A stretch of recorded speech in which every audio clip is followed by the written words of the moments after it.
In this video, I'll show you step by step how to download GTA Vice City on your PC or laptop. First, open any browser and search for Rockstar Games.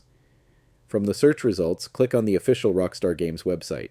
Once you're on their homepage, head to the top right corner and tap the search icon, then type GTA Vice City into the search bar. You should now see GTA Vice City appear in the results. Click on it, and from there you can purchase and download the game directly from Rockstar's official platform. Another popular method is through Steam. Just open the Steam app on your PC or go to the Steam website in your browser. Use the search bar and type in GTA Vice City. When it shows up, click on the game title. If prompted, enter your date of birth, then hit View Page. Now, simply click Add to Cart, proceed with the payment, and the game will start downloading right after the purchase is complete. And that's it.